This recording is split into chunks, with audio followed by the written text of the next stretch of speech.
Well, good evening, everybody. This is the MCU's Bleeding Edge, and I think that probably the majority of our viewers for this show are going to end up being after the live stream, unfortunately, since I really didn't promote this one very much.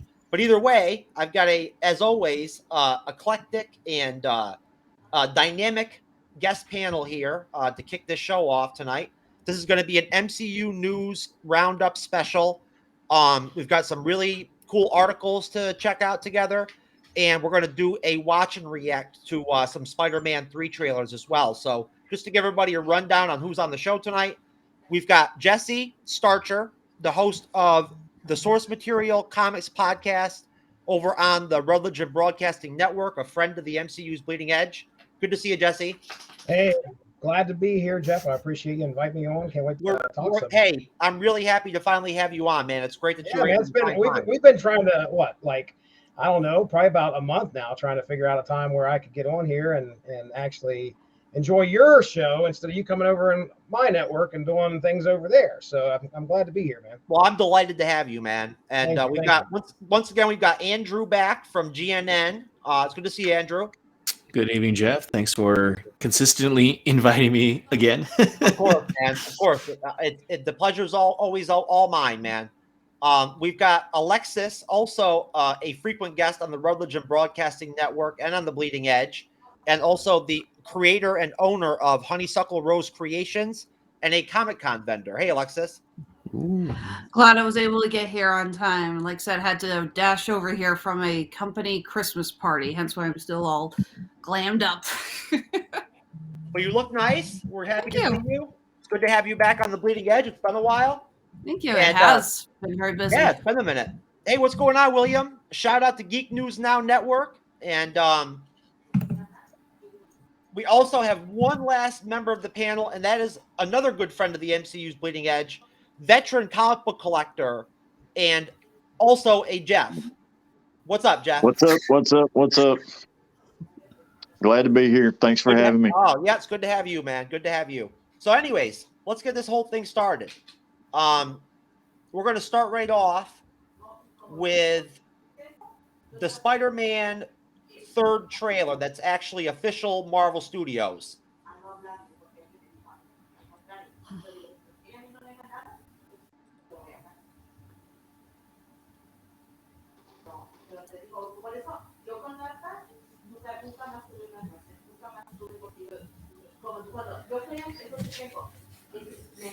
That spell where you wanted everyone to forget that Peter Parker's Spider-Man.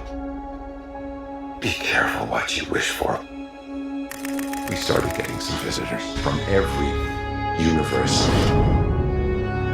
The multiverse is real?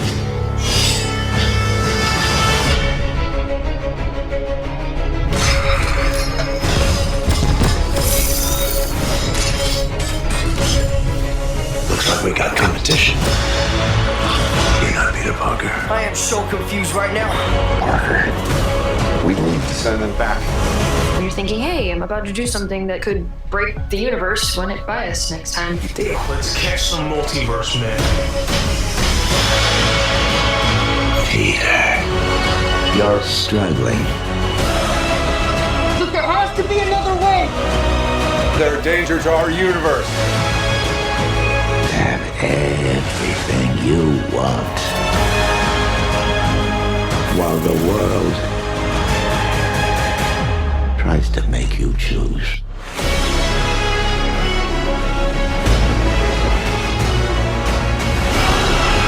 Is that a dinosaur? I'll fix this, but I'm gonna need some help. You're flying out into the darkness to fight ghosts. They all die fighting Spider-Man.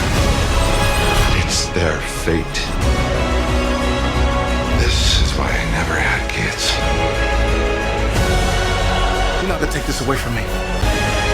Do you know Peter Parker, who's Spider-Man? Yes. Is that him? No. This is all my fault. I can't save everyone.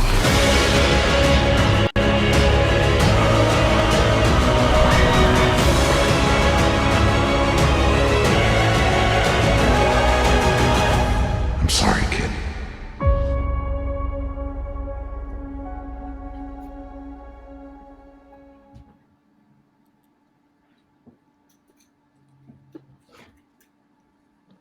was cool.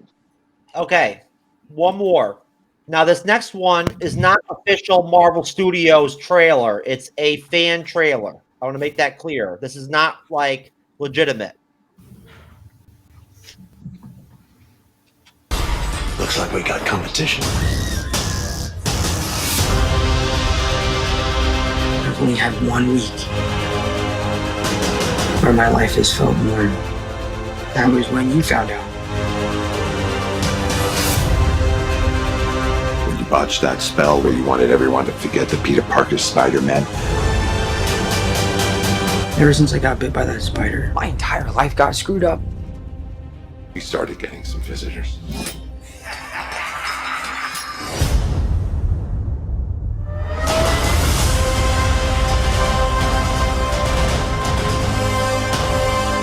From every universe.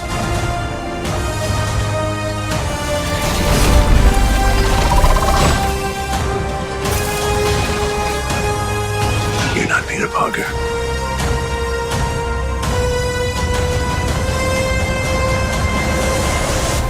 Hello, Peter. They're a danger to our universe. I'm sorry, kid.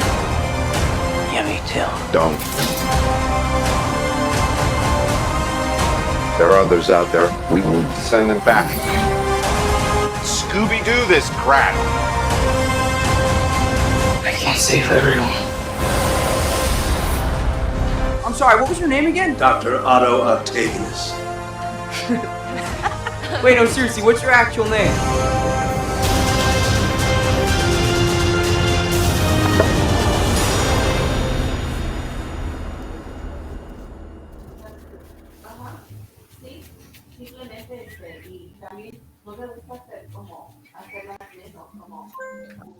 Just real quick, who's got the background noise of someone speaking Spanish? Oh, Yeah, I can hear that you too. picked that up? Oh, Yeah. wow. Okay, hold on. That's my mom. She's on the phone, but like in 2 rooms away, though. And the door's closed. Wow. Okay. It's good ears. Yeah. Yeah. No judgment. I was just curious where that was. No I wanted to make worries. sure that, yeah. Let me see. I thought maybe you were watching that same show that I was trying to show you earlier that me and Andrew have seen with the Stevie Wonder shit. Which I hopefully will get a chance to show you sometime. Is that better? Yeah. Okay. Yeah, I like I just said, no judgment. No, I Jesse mean, knows this that this one tends to interrupt most of our shows, so thanks. no judgment. No, it's all If right. there ain't no background noise, I'm waiting for my kids to come down the stairs anytime, so don't worry. Perfect. So shout out to William out there, the host of the Geek Gauntlet podcast with GNN. William's show is going to be live tomorrow night, I believe at 10 p.m. Eastern. Him and Shaw and Janae, and I don't know if Kat is going to be with them or not, but they're going to be live on the Geek Gauntlet podcast. So if you catch this show tomorrow or whatever, Saturday, you should probably check them out tomorrow night. So anyways, guys, the Spider-Man trailers, obviously, again, the second one was fan made, but in that third official trailer, Andrew, you're right. I saw it now. That is the other 2 Spider-Men in the trailer. You can see it clearly. That all 3 of them are together. Right. So I mean, at this point, I don't see why they would have done that if Andrew Garfield and Tobey Maguire aren't going to be in the movie. Well, it's interesting because the scene that they're in was in the previous trailer, but the other Spider-Men were edited out. There was a big thing about you see Spider-Man jumping towards Electro, Sandman, and the Lizard, but from the angle, it's abundantly clear that the Lizard is jumping towards someone else because it's like, here's Spider-Man and the Lizard's jumping down here. It's like, I'm sorry, what the hell is the Lizard jumping towards? So we know that Marvel has a tendency to edit stuff out like that. They did that with Civil War when they actually edited Spider-Man out. So the scene that they've shown all 3 of them, we knew that was going to be the scene they were going to pop up in. Okay. No, that makes sense. They do a lot of that. I've seen them do that before with Avengers trailers too, where they won't have people in certain scenes, but then later on in the movie you see them. So going to you, Jesse. what's your take on this whole situation with these Spider-Man trailers, man? What are your thoughts? Well, I'm excited, dude. I mean, listen, there are plenty of things that are happening in this new Spider-Man movie that check a lot of boxes for me. I'm a big fan of like alternate realities. I really enjoyed WandaVision for that, for what happened there. So getting this multiverse going in the Spider-Man films is fantastic. I'm very, very excited. So, to watch everybody kind of play off of everybody from other movies is really, really cool. To see this actually in a live action form is another thing that really excites me as well. I'm just, one of the things that sticks out to me, and bear with me, I'm a fan of a comic that came out from Marvel called The Exiles. And I mentioned this when we were talking, I think I was talking about What If on the show over on the Radulich In Broadcasting Network. There was a group, a team of superheroes that went through universe to universe, kind of like Quantum Leap style. Well, anyway, the whole point of me bringing that up is the way that they did it is they had this wrist thing that went around their wrist, and they were able to, like, it controlled how they were able to hop. And if you notice, now I'm sure it's some kind of Doctor Strange thing, but I noticed that one of this, I think it's our Peter Parker of the MCU is able to, like, pulls his arm up and you see the stuff show up on his arm. Now, has anybody heard as to what in the world that is? Because I'm like sitting there thinking it's called, in the comics they call it the Talus. That's in the Exiles. But anybody have any theories, or is there anybody said anything as to what that could possibly be, or how that figures into what we're going to get? It looks.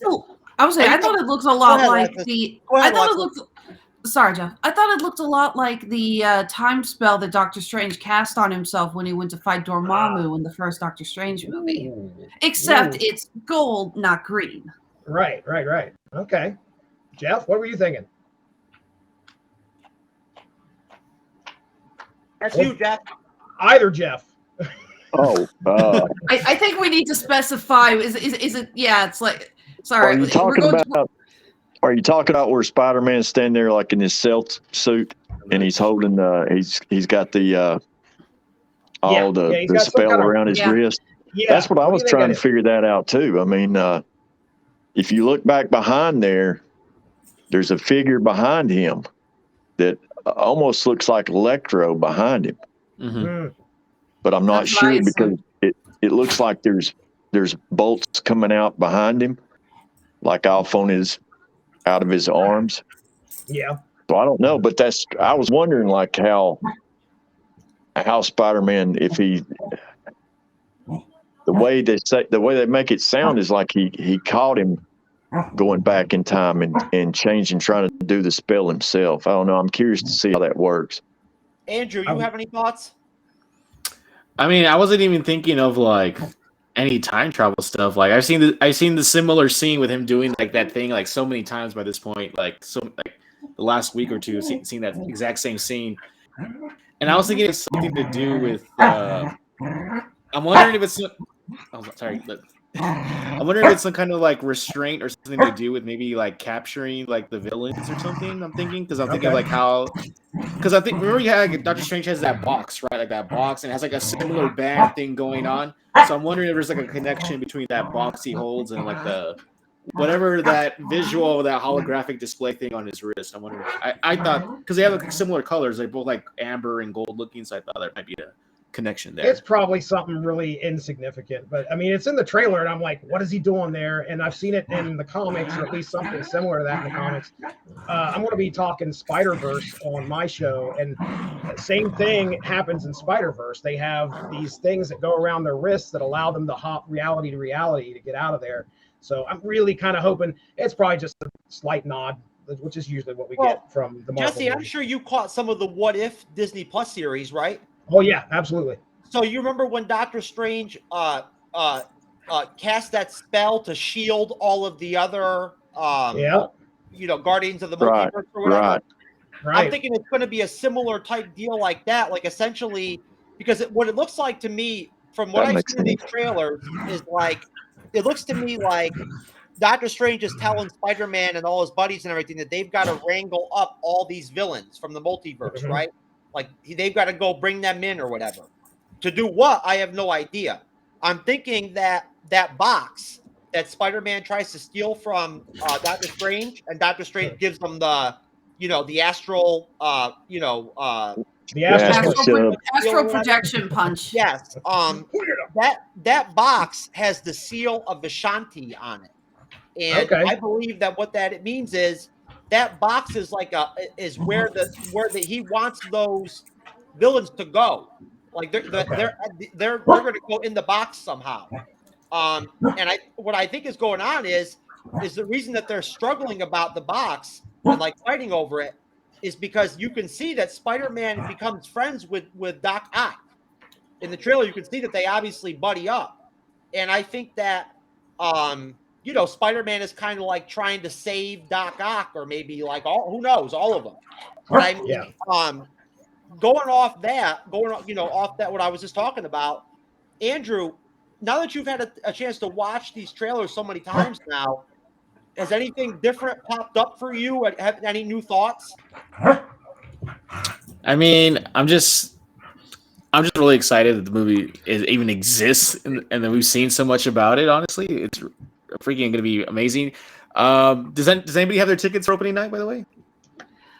I actually need to buy mine tomorrow. I am doing a double date with my husband, not you, Cleo, and 2 friends of ours. But we've been having trouble communicating on what times we all want to go.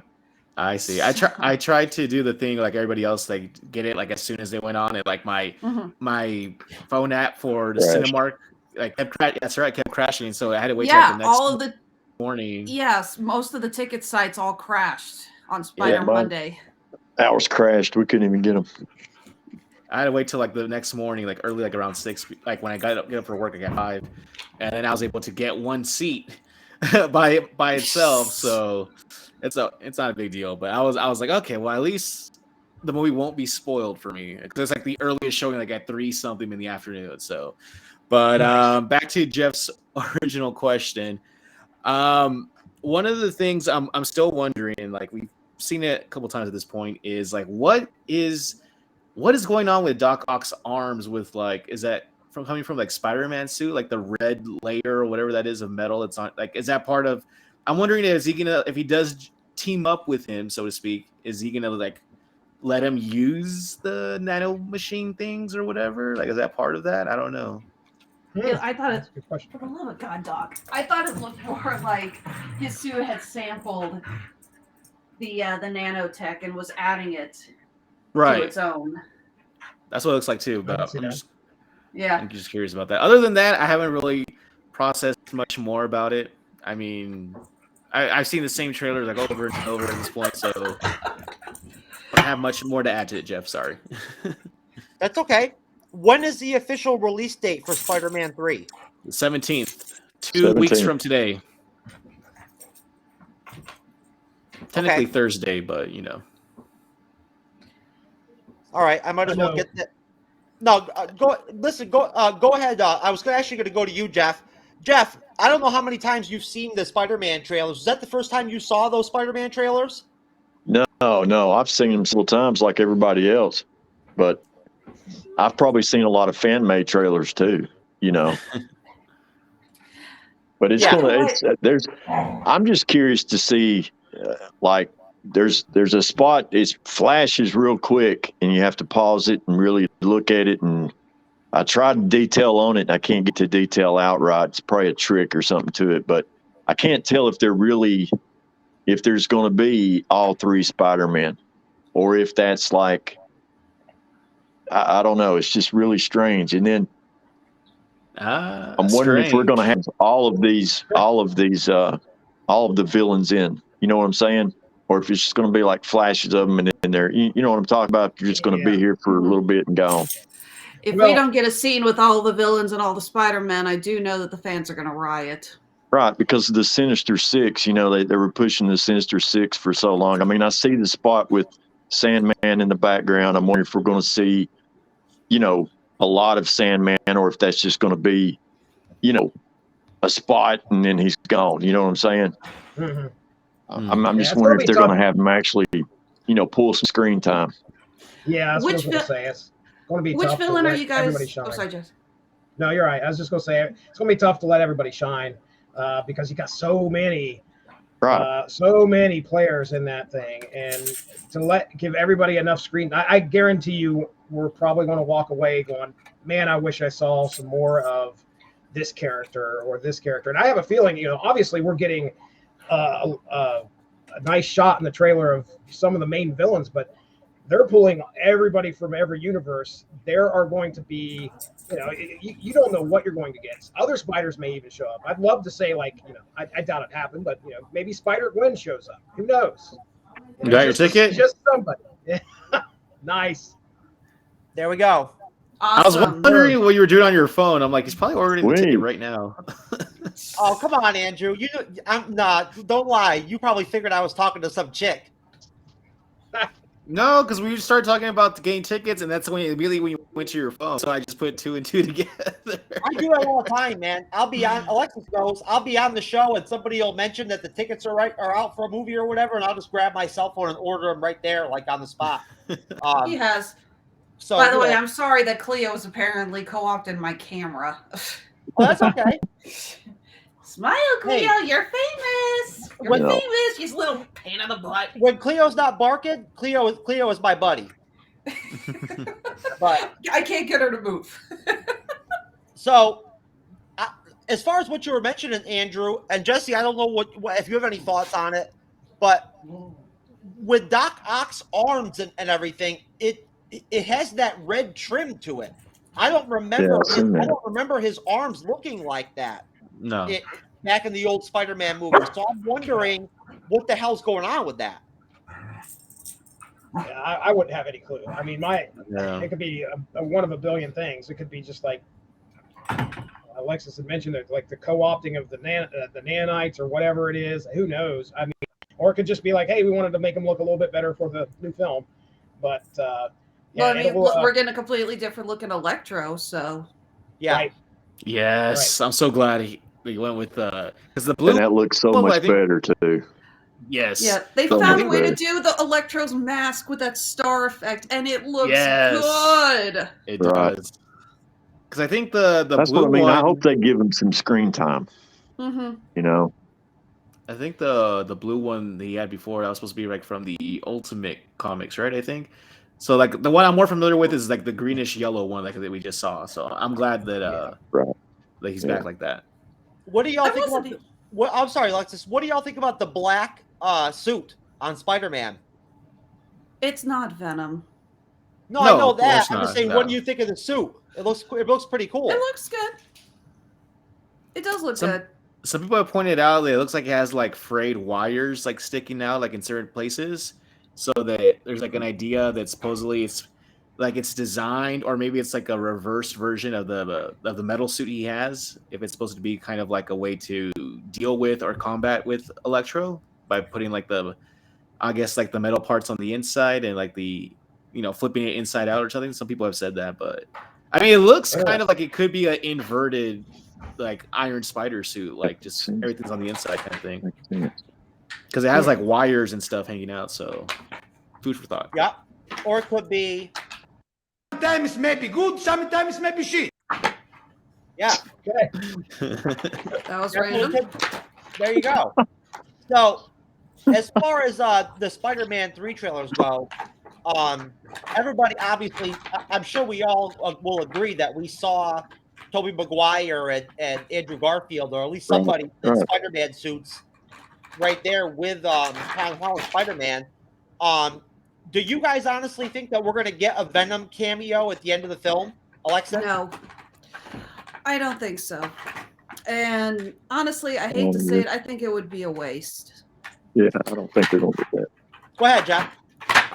Oh, I don't think that'll happen either. I'm right there. I agree.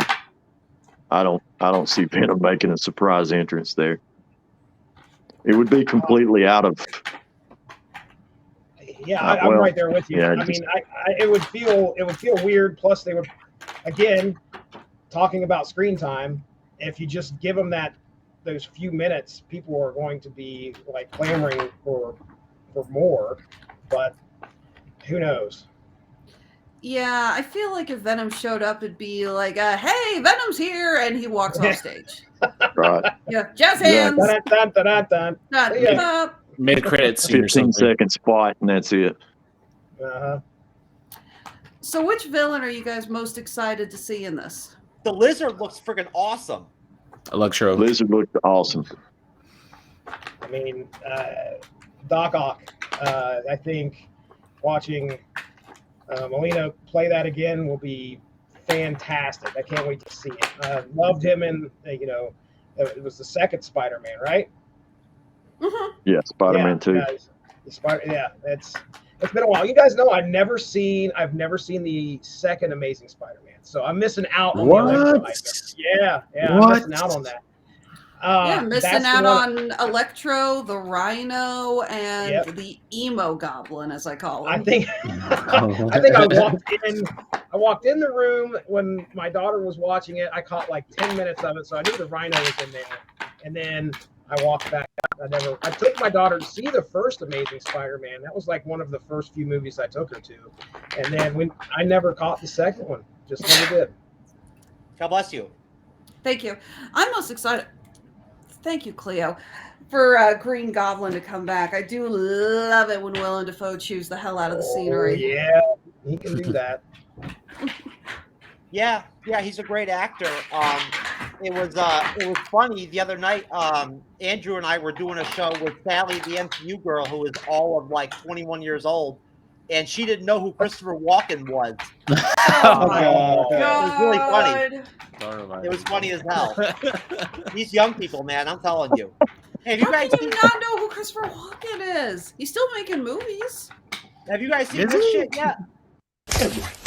Everyone run. Boy, now your face, fuck boy. Post. Get out there, Robbie. Fuck boy. Girlfriend. My boy, Phil. You. Sit down.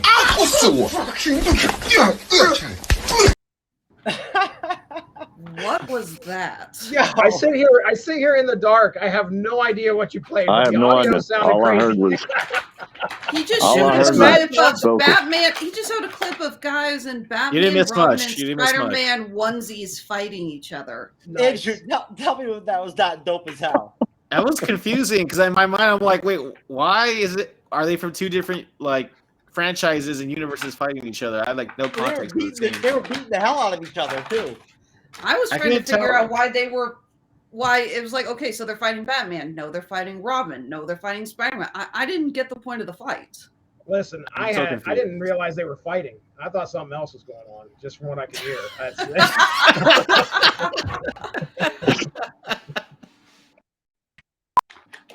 Okay, I get that one. That sounded like somebody got punched. That was the clip of Lindsay Ellis getting hit in the face with hot dogs. No, that was Brie Larson's interview video for Kevin Feige for Captain Marvel. But it was Lindsay Ellis getting hit in the face with hot dogs. Oh, okay. I'll leave it to my imagination. Yes, believe me, it was very funny, Jesse. I believe you, sir. If Mark was here and he saw it, he would crack up. Yes. Okay. I believe that too. Okay, so check it out. Article number 1, starting things off, getting off of Spider-Man 3. Marvel's Blade actor couldn't sleep thanks to surprise MCU cameo. Obviously, everybody here on the panel already knows what we're talking about here. What we're talking about. Has everybody here seen the Eternals? Ooh. No, I haven't seen it. I have not seen it. I have. I've heard all about it. Andrew? I was going to say, Jesse, did you hear our review of it? I saw it. I've heard a lot of reviews about it. So if you want to spoil it, Are you talking about the review on the Radulich In Broadcasting, Alexis, or the one we did? The one y'all did.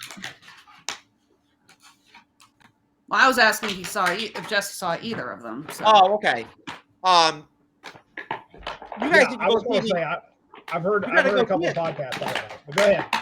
No, Jesse, you got to go see that film, man. I mean, you got to check it out. I hear some good stuff about it.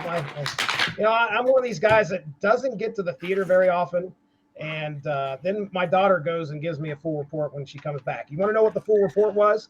Harry Styles is so hot. That's all I got. So all right. Well, at this point, it's been so long since the Eternals came out that I'm sure you guys have already heard about the fact that in one of the end credit scenes, Kit Harington's Black Knight, when he goes to open up a box with the ebony blade in it, what Blade pops out, and what does he say to him, Alexis? Well, it's just a voiceover, but you hear him say something to the effect of, "Are you sure you want to do that?" Yeah. But we find out later it's Blade. Yeah, I thought it was Nick Fury at first. Forgive me, Mahershala Ali and Samuel L. Jackson do kind of sound a little alike. They're both very deep voices. So, I mean, I'm thrilled that the Blade's popping up. I mean, how freaking long has it been since they made the announcement that he was going to play the part?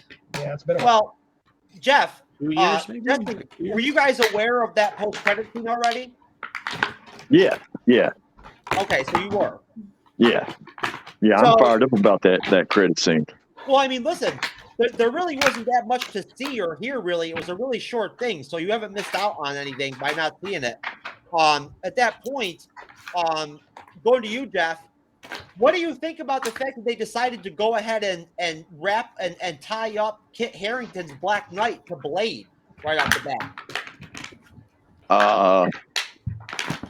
I'll tell you, it's exciting because Black Knight and Blade go back, but they go back to the supernatural side, and it ties into Captain Britain and the English supernatural, like the MI6 and the MI13. It even tied, like, there's some characters in Captain Britain. There's one guy that's a squirrel that he constantly is taking the image of John Lennon, and that's his image, and that's how he hides as John Lennon. And he's part of the MI6 with Blade, Black Knight, Captain Britain, and there's a couple of other supernatural. Basically, they're supernatural hunters, Dracula hunters, basically werewolf hunters. Yeah, it's that really got me fired up when I heard about that scene because, I mean, Blade and Black Knight go back quite a bit, but it's on the supernatural side, which I think is pretty cool. Is that the especially with all this time travel stuff going on? No, go ahead, Andrew. I was gonna say that's the Excalibur team or something like that, right? Something to do with Excalibur, right? Okay. Yeah. Speaking of Captain Britain, wasn't there a name drop of the Braddocks recently in a Marvel property? Yeah, I think it was an Endgame. Winter Soldier, wasn't it? No, Endgame. Was it an Endgame? Was it Endgame? Yeah, when Captain America goes back in time and he sees Peggy Carter, she's on the phone talking about Agent Bratt. Right. That's right. Oh, okay. All right. I completely missed that. So yeah, because you said something about Braddock's taking care of something. Jesse, bouncing the same thing off you, what are your thoughts? I mean, was that your first time hearing about that, or did you already know about it? Well, yeah, Jeff just educated me. I had no idea those two were even connected. I read the article and I was like, okay, this is interesting. How are they tied together? Clearly, this is a spot in Marvel Comics that I have got a, there's a bit of a dark area there because I didn't know that they even were together at any point. I mean, I'm familiar with both characters. Black Knight less, more Blade, but it's hey, that's cool. That's why would he be concerned with Black Knight picking up the blade? Like, can maybe somebody shed some light as to why he would say, "Are you sure you want to do that?" Like, I think he's referring to, "Are you sure you want to do that? Like, are you ready to do this supernatural thing?" Got it. Okay, that's what I think. But now I'm purely speculating. Go ahead. It could also be the fact that you guys, okay, those who haven't seen Eternals did hear about the ending with the Celestial showing up, right? Right. Yeah. So the Celestial, I can't even remember the name of this particular Arishem. Yeah, Arishem basically shows up on Earth, like parts the skies, and there is a giant ass Celestial head, grabs Cersei, Kingo and the inventor Fastos. I forget. Fastos, yeah, and pulls them off Earth. And this happened with Kit Harington's character Dane watching. He was actually just about to tell her about his family's backstory when this showed up. And I thought that the whole "Are you sure you want to do this?" was because it was it was pretty clear that he was going for the ebony blade to try to save Cersei. Yeah. Okay. That could be it. That makes sense. Yeah. You know, I mean, it could. There's a lot of different directions it could play out altogether. But Andrew, what are your thoughts? I mean, how do you feel about that tie-in of the Black Knight with Blade? Well, like I mentioned to you last time, Jeff, my knowledge of the Black Knight as a character only goes back to like the Silver Age comics when it's like his uncle, the guy, he's like the villain with like the winged horse, and like that's my only touchstone for the Black Knight. I think he has like a sword. I don't know if he has the same sword or if it's like a replica or something, but he does. No, it's like the same sword. It's the same. Oh, it is sword. Okay, then. So he has like I guess I don't know if the horse is mechanical. Then something about him is mechanical. I can't remember which thing, but he's like a villain or whatever. And then I know in the comics, like the character who's played by Jon Snow, I always forget his name. Kit Harington. Kit Harington, there you go. That's his nephew. He's supposed to just like he refers to his like uncle being like the guy, the original Black Knight and all that. So I don't like when Jesse was talking about him being connected to Blade and all that stuff about the comics. Like my literacy of the comics is very, very low. I don't know that much, honestly. My only touchstones is whatever was TV cartoon wise for X-Men and Spider-Man in the 90s, and whatever's in the video games for some of the Marvel games that I played in the MCU. That's like my only touchstone. So I don't really have much to really add to that. I know I've seen the first Blade, the Wesley Snipes movie, but that's about it. So I did just look up the Ebony Blade. Got a little more info here for those who are not familiar with it. Forged by Merlin from the Starstone meteorite, the Ebony Blade was enchanted to cut through any object, to prevent the death of its wielder, and to deflect any magic, but it also carries a curse that would slowly corrupt any user and cause a lust for violence, bloodshed, and death. Well, then that might be why he's saying, "Are you sure you want to do that?" Yeah, and that's why he was so hesitant to pick it up, and he actually said something like, "Forgive me for doing it," because he knows picking that thing up exactly what's about to happen.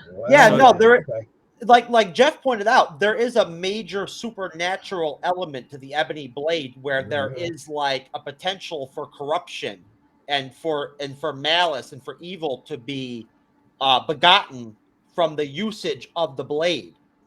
It's enchanted. It's extremely powerful. I mean, essentially, it turns into the whoever wields it into the Black Knight. And from a supernatural standpoint, it makes perfect sense that Blade would show up, kind of doing his usual thing, and just keeping an eye out when it comes to anything supernatural that's bad or like not good for anybody. I think this article is kind of interesting because, of course, we all know that Mahershala Ali is going to be Blade when they do the Blade film in Phase 5. Ali mentioned that this was the first time he'd ever had a role in the movie where he wasn't on set for filming, where he usually doesn't like how he sounds anyway during his early days. Although it was a challenge, he did show gratitude for the experience, since it was the first time he felt like his time in the MCU was truly moving forward. This was on Colbert. You lose a lot of sleep over it. Like I was losing a lot of sleep over this line because ideally you want to be talking once you are filming 100% of the time. My first day on any set, on any job, I hate it. I hate how I sound. I don't believe myself. You're trying to get comfortable in the character. So to have to talk before you're even actually filming was challenging. But I'm grateful for it because it made me feel real. So it's like, okay, now we're going. You know what? I like that a lot. I mean, I think that makes a lot of sense because I'm sure all of you have probably heard that there's been some setbacks with the pre-production of Blade. So, what are y'all's thoughts on just the whole concept of the idea that we're going to get a Blade in the MCU here eventually? Jesse? Oh, yeah. I mean, I'm excited, dude. I remember watching the first Blade with Wesley Snipes and just coming to the realization that it was rated R, right? I'm not misremembering. Oh, that, yeah. Correct? Yeah. It was. Oh, it was very rated R. Yep. And it was, it was one of those movies that, hey, this is a Marvel character, but it was widely accepted as just, no, it's a great vampire killer movie. Now we have the backing of the MCU and bringing that character into something that's been established as the Marvel Cinematic Universe. What's he going to mean to it? And I love the actor we're getting there. Boy, I wish I could pronounce the name. I'll go with his last name, Mr. Ali. Mr. Ali is coming in and he's going to do just fine, I believe. I've seen him in other things. And I love this article pointing out the fact that, he's taking this role very seriously. Like, this dude does not want to, he ain't even on the screen. He's just delivering how many lines? Like one sentence? Did he go any further other than just like, yeah. And he's like, I want to make sure that I get this just right because it's going to set the tone for his character later on down the line. That to me is a great actor who's taking the role very seriously. So we may be in for a treat when Blade hits the screens. Alexis. I am really excited about this. I love Mahershala Ali. It's actually kind of funny him playing Blade because who here saw Alita Battle Angel? I love that movie. So good. Loved it. Okay, he's in that. Yeah. He shows up in the limo and everything with the shades. Yeah. Yeah, well, it's so funny because a girlfriend of mine saw that movie before I had a chance to go see it. She says, it's Wesley Snipes. Wesley Snipes is back. I'm like, Wesley Snipes isn't acting anymore. And then when I saw him, like, that's not Wesley Snipes. That's Mahershala Ali. But at the same time, I'm like, I can understand why you would get the two confused. So, yeah, having him play the part, I'm like, I can't think of anyone better. But I'm not going to lie. Someone made a suggestion a while ago for the Blade movie, and I don't think they're going to go with it, but I would love to see this. They suggested that we actually do the 1970s Blade. Oh, with the goggles and the stakes? With the goggles, the stakes, the full blaxploitation, funkadelic style that we saw in the comics. Yeah, that would be open shirt and the flared pants and everything, because there is something very iconic about that, and I don't think we're going to get it, but I would kill to see that on the big screen. I think that would just be so cool. It would be an absolutely different take than what I think anybody would be expecting. I mean, exactly. a lot of people would want it, but nobody would expect it at all. And Blade ages slower. That is, from the comics, since he's half vampire, he slows at a very deaccelerated rate. So he could still not. So it's like, from the 70s to modern day, he wouldn't look that much older. Yeah. I hear Jeff, you have anything to drop on this? I remember seeing the Blade movie. I think it was like early part of 1999. I was at a convenience store looking for a videotape, something to watch. I looked down and there it was. And I grabbed it and went home, put it in. It was the first time that I had seen a Marvel, the first Marvel movie. That was the first one I saw was Blade. And it was awesome. I mean, that movie was awesome. And I've watched all the rest of them and watched them several times since. But yeah, I'm fired up about Blade being there. And it says on that article that they're going to start production in July. So I can't wait. I mean, I really can't. I can't wait to see it. And I'm too, like everybody else, I have a hard time saying his name, but Mr. Ali's an awesome actor. I mean, and he's going to do an awesome job as Blade. I don't have no fear whatsoever. I think he's going to do a great job. Well, I just want to really quick just take 1 second and just mention really quick that I know it's kind of crude and rudimentary for me to slap up this link like this on the show, but I'm going to drop this link in the actual description for the video. And that is an article that Andrew actually just wrote reviewing the new Resident Evil film. Correct, Andrew? Yeah. It came out like last week. Yeah. Yeah, that's what I thought. I'm assuming your reaction there is your opinion of the movie there, Andrew? No, it's complicated. It's complicated. Let's just say that. Fair enough. Fair enough. Well, either way, that is the article. Andrew is a staff writer at Geek News Now Network, on top of an excellent guest on the MCU's Bleeding Edge. Very nice of you to say, Jeff. Thank you. So we just want to make sure that y'all know, if you want to check out any of his content, I'll have it in the description. Moving on from Blade, Eternals, and the end credits scene, I wanted to get into Echo. And I know that Jesse has not seen any of the Hawkeye series yet.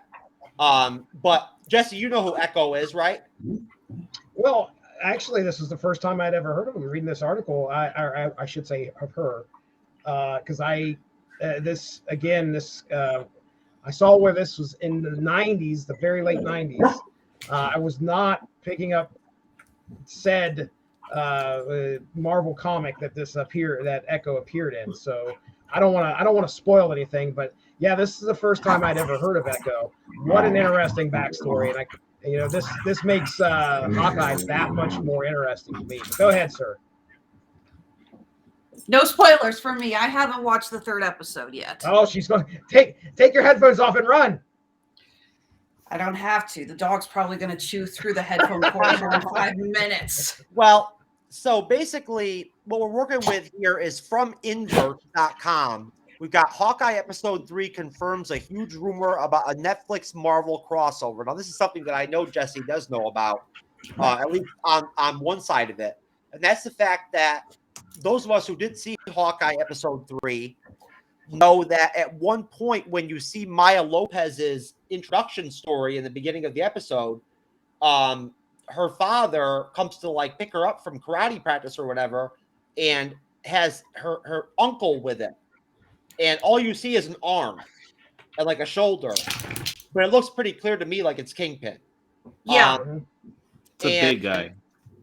Yeah. Kingpin pretty much did raise her in the comics, so that is canon. Yes. And so basically with this article here on Inverse, what we end up with here is episode 2 ended with a huge villain reveal, finally giving Marvel fans a glimpse at Maya Lopez, also known as Echo. In episode 3, we learned about her upbringing as a deaf child raised by her father, and the world doesn't understand her. By the end of the episode, a mysterious figure only referred to as Uncle had been mentioned a number of times, but the only glimpse of the character was a hand pinching Maya's cheek after a karate match. So would this Uncle be considering he's a true villain of the entire show? To comics fans, there's only one real explanation. Kingpin is back. Here's everything you need to know. So they go into the whole backstory of the Kingpin, which, just to make it very clear, we've talked about this in the Bleeding Edge before. Kingpin raises Echo when her father dies. And that's as simple as that. He's her stepfather. And I just want to reach out to everybody out here in the panel, starting with you, Jeff. What would you say if you had to rate it on a 1 through 10 scale? What would your rating be if we'll get Kingpin in the Hawkeye series? And then beyond that, what are your thoughts on whether or not that is Kingpin, and etc.? Yeah, it is Kingpin. I don't know who else it could be, because Crazy Horse isn't going to refer to anybody else's uncle except for Kingpin. I like the way they did it in this in this last episode of Hawkeye. I like the story, even though it's a little bit different from from the original story, but it's I understand why they did it. But yeah, Kingpin's going to be there. I think he'll probably pop up probably in 5, maybe. They may show him. I just hope they give him, some screen time. I hope it's not like a silhouette of him in the background. I didn't like the fact that all they showed was a hand. you know, but it's definitely Uncle because her father, he worked for Kingpin. So okay, so are you 50% sure he's going to I'm be in the about show? I'm about 87.99% sure. That's really close to 88. Yeah, I would say. I mean, I'll go 100%. I mean, there's no other Uncle. That's, you know, I mean, her dad, clearly the way they've set up this series, these first 3 episodes, there's definitely a sense of something sinister going on other than just the tracksuit mafia. They need a villain. The Tracksuit Mafia are like a bunch of jokes. Right. Like they're Right. not There's even, a lot more sinister going on. I think her mom played a major role in her dad's death, in Kate Bishop's dad's death. I think we're going to see the swordsman pop up. We just saw him at the end of this last episode. So yeah, I mean, there's a lot of stuff to piece together. The actor that plays that character, Tony Dalton, says that he's not going to be the swordsman. Oh, really? There's no other way. He's got to be. He's got the mustache, though. He said he's got the mustache, all of the swords in the house. I'm just telling you what he said. He said he's not going to be that character in the Hawkeye series. He's not going to be. I hope he's just bluffing. Maybe he'll be the swordsman in the next season. I mean, you know that we're going to get more with Kate Bishop's character, and I mean, forgive me for getting Kingpin and Echo, and we know that Yelena is going to pop up from the Black Widow movie. Maybe they felt that adding, maybe they thought that adding swordsman was too much. Do you think they'll just do do you think they'll just do like a 45-second shot of Yelena? Or do you think they'll actually give her some lines? They better give her some lines. She's an amazing Florence Pugh. I'm just curious how they're going to do it because I mean we only have 3 more episodes left. I know, it's crazy. So I mean they're going to have to cram a lot of stuff in the next 3 episodes. Andrew, but yeah, that's Kingpin, Jeff. To answer your question, I'm 100% positive. Okay, and I'll hold you to that. Andrew, what are your thoughts, brother? What do you think? What's your what would you rate the us getting Kingpin and Hawkeye? Again, I never read the Matt Fraction run of Hawkeye. I don't have that much knowledge about Echo as a character, but I've seen and heard enough rumors about this. I mean, I think last time when we got together, Jeff, we watched like that fan-made trailer where they kind of integrated like footage from Daredevil in there, and it looked convincing, but then we realized something wasn't adding up. I mean, the gait of the guy's walk, like you can see like him like walking into not his his upper body, but you could just the size of the person who walked in seems like a larger person, like a larger man. So yes, I don't know. I don't remember the voice. I like rewinded it a couple of times, but I still couldn't like definitively say, oh yeah, that's Vincent D'Onofrio. But it's a large person who would perfectly fit that role. And then them being coy with just saying uncle. It's like if it was just whatever character, they wouldn't be coy with it. They wouldn't be trying to be cute with it, I'm thinking. So it must be like go ahead. I don't think there was any audio, Andrew. I don't think you hear him speak. I think all you see is him physically. Okay, so that's what I was thinking. I was like, do we hear any? Like, I wasn't sure. No. Maybe because when we get those when it's echo, like we don't really hear anything. So I was wondering, I'm like, was there like a voice for like the audience, or was it just nothing because we're listening through her like point of view? So I wasn't sure. Okay, so nothing then. All right, that makes okay. So hey, you know how it is. Sometimes it may be good, sometimes it may be shit. You never know. Like, well, hey, it's not like we don't need more Vincent D'Onofrio playing that role. Anytime somebody needs an example of how amazing of an actor he is, you play them the Good Samaritan speech from the end of the first season of Daredevil. That scene still haunts me with how amazing he did it. Good call, Alexis. I think that we all would be in agreement. Although, honestly, I have to ask you, I don't know, Andrew, I can't remember. Did you see the Daredevil Netflix series? Yes. I saw all of it except for the last season. I still have not seen the last season. Okay. I haven't seen the last season yet. That's the season post Defenders, right? Yes. Yeah. The first season is the best season, I think. Really? I love the whole like conflict he has with Frank Castle. I love in season 2 with Punisher and all that. Yeah. No, it's cool. I mean, the whole series is great. The whole series is great. The scene when Punisher shows up and you hear the guy saying it was just one man, and then you see him slowly walking into the hospital. Oh my god, that was so good. Oh, it was. It was. So, you know, as far as the whole thing with Yelena Belova, I'd have to believe that she's going to have to pop up right here in probably episode 4 or episode 5. I mean, because they're not going to bring her in for nothing. She's going to have some kind of actual weight, I would think, in the series. How it's going to go down, I don't know. But I'm actually really, really looking forward to seeing her again. And I want to ask you, Jesse, since you haven't caught Hawkeye yet, got kind of just, veering off. What are your thoughts on Yelena Belova? Because I know you saw Black Widow. Right, yeah.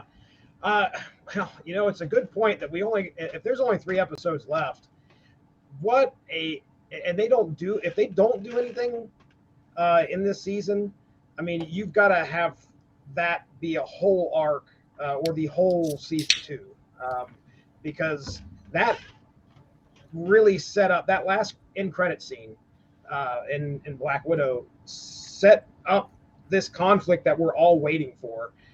For some reason, my daughter hates Hawkeye, and I think a lot of it's because Black Widow died instead.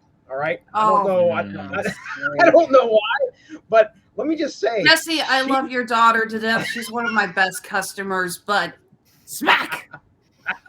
So she was like really rooting for say the name again. Yelena. Okay. Just say Yelena. You don't have Black to say Widow's sister, right? Black Widow's sister. Works too. Okay. She was really rooting for her. So, when we sit down and watch the series, if we don't get her in this first season, it better be, like I said, all of season 2, or there's going to be some people that are going to say that was a wasted moment. Among them, your daughter. Yeah, sure. Yeah, my daughter. Yeah, she will be really upset. She wants to see Hawkeye die. I don't know why. Her and William would get along then from Geek Gauntlet podcast, because William can't stand Hawkeye either. Yes, sir. Which I don't understand, because I love Hawkeye. I thought everybody loved Hawkeye, but his character is awesome. Yeah, I've never had any problem with you. Never had a problem with Radulich. I like the idea that we've got a character who's balancing superhero and a family. Actually, this is something you don't see very often. He's a blue guy. He's like, you need him in the Avengers. Like, without him, there is no Avengers. He's like, he answered a lot of those questions in this last episode when him and Kate were talking. When they were eating, and he told her, he spent 20 years avoiding people, trying to hide.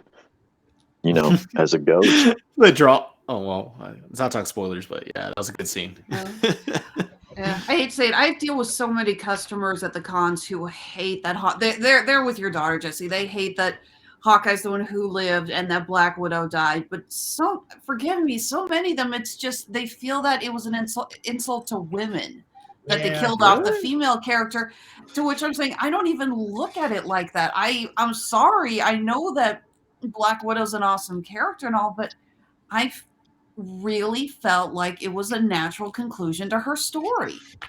I thought it made more sense. I'll have to ask if feminism is a part of her reason for hatred for Hawkeye. Who knows? I just know when he shows up on screen, all I hear is, I hate him. I'm like, what happened? I mean, this guy, he only helped save the world. That's all. What did you guys think that they finally included Hawkeye's deafness? Look, cool. Not seen the series. I like that. Yeah, I was going to say I've not seen the series, but I've heard about it, and I'm glad that they did something like that. Yeah. Well, jumping off again in a different direction, I actually, as always, I've always gotten a little bit of a wild card for y'all here on the Bleeding Edge, just to kind of change things up a little bit. So, real quick, Alexis, I think I've already watched this with you once, but I haven't watched it with Jesse or Andrew or Jeff, so.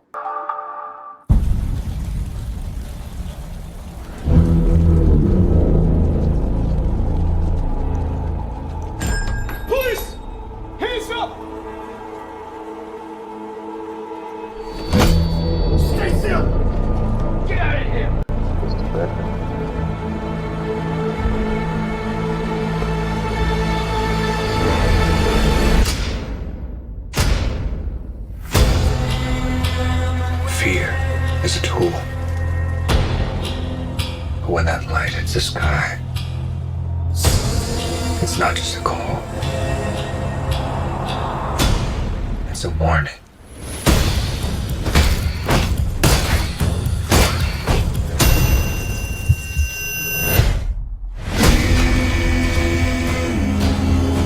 I've been trying to reach you. Find the gun! This is about a king, and Rither's the match. I can take care of myself. If this continues, it won't be long before you've nothing left. I don't care what happens to me. It's only gonna get worse for you. Whoa, take it easy, sweetheart. Hear everything they say, ain't you? Maybe we're not so different. Who are you under there?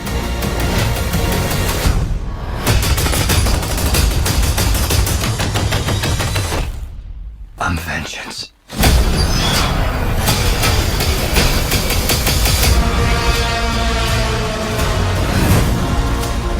What's black and blue and tan all over? You.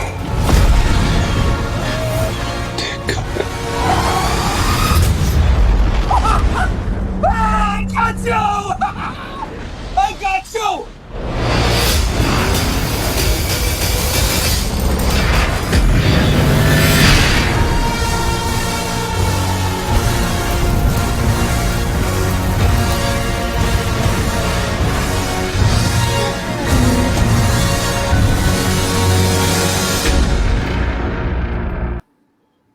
March 4th. All right. I think that dog liked it. Yep. Oh, did you hear? You heard Cleo there? Cleo definitely appreciated the Batman 2 second trailer. Look, all I can say Actually, about guys, I'm sorry. That is actually the whimpering of I need to go let her out, so I will be right back. All right, Alexis. So I sound like I gotta pee. Go ahead. I've got a bottle right underneath me right now that I'm. Hey, all right, there you go. I'm going right I'm now. finishing this one, and I'm going to use it. Yeah, I'm multitasking. Yeah, I'm telling you right now. I've seen both of the Batman trailers. I'm not going to play the first one right now, but it's freaking dope as hell. And I'm telling you right now, I would bet $100 right now that this Batman movie is going to be fucking awesome. Like straight up, it's going to be fucking great. Like I'm telling you, I just have a feeling. I don't care what, we'll see what happens, but my money is that it's going to be like a game changer. That trailer is awesome. I mean, what do you think, Jesse? Yeah, man, I'm excited for the Batman. My goodness, it's been a while since I've sat down and enjoyed a real good Batman film. So I'm up for it. I think Pattinson's going to do a remarkable job. What we got there in the trailer looks action-packed. Hopefully everything, one of the things that those films tend to fall a victim to is just, I'm sure you guys have heard, let's hear the Batman origin yet again. I don't think we're going to be getting that. I don't think that that's what's going to be happening. I think they finally may have learned their lesson and been like, okay, let's get into a Batman story. They're not doing it, Jesse. It's going. I know, man. Going straight into Batman Year 2, his second year as Batman. From that point, that's good. That's good. So yeah, I'm excited for it. You think Pattinson looks legit as Batman? I mean, I enjoy what I saw there. He isn't. I mean, look, the dude gets criticism because of the whole Twilight thing, and I let one role is not going to speak for an actor for me. I will absolutely let somebody have a shot at something solely based on their acting ability, not because of what's come before. They get typecast and stuff, and they get a lot of criticism. And in this case, I think Pattinson will do just fine. Andrew, what do you think? Had you seen that trailer before? You actually played that same trailer for me the first time I was on your show. Oh, okay, awesome. Did you enjoy it the second time? Hey, yeah, it's still enjoyable. Yeah. So what do you think now? I mean, you've caught it a couple times and whatnot. I mean, what are your thoughts? You heard what I said, what my proclamation was for Batman and how good the movie's going to be. What do you think? I mean, I'm sure it's going to be good. I have a feeling it's going to be. I agree with you, Jeff. I do think it's kind of like I don't speak for most Batman fans. I'm not the biggest Batman fan, but I think a lot of people have been clamoring for something a little more like noir and gritty and kind of has like this like rough and. I mean, remember the first trailer where he just beats that guy to like within an inch of his life. He's just brutal and just like. Oh, did you see him in that second trailer where he's beating the guy on the ground and all the cops like back up and everything or whatever? Like they all like retreat. Right. Yeah, but I'm talking about the one. Yeah, but I'm talking about the one where like the guys with the clown makeup and stuff. Yeah, like they approach him and he's just like bah, bah, bah, just repeatedly. It's like Jesus Christ, like he has anger issues, but like that's what people want. I mean, from Batman, you definitely want something a little more gritty. My favorite depiction of Batman is the Christopher Nolan, the trilogy, because I love the dialogue and the lines. Like those movies are so quotable and like they're memed like the hell back and forth. But like for me, like I think the first movie I ever saw in my life, I think, was the Batman Forever movie with Nicole Kidman and like with Tommy Lee Jones and Jim Carrey. So like I've seen every Batman movie in theaters since. Because Nicole Kidman, is that why? Just the whole movie. Oh, okay. I wasn't sure. I was like, there's no context, but I'm excited for this. March, thankfully, isn't that far away, but this looks like what people want. I'm not sure. The movie looks very brown and very dark, like visually dark, not thematically, but like visually looks very dark and brown and orange, and I'm not really a fan of like. But it's Gotham.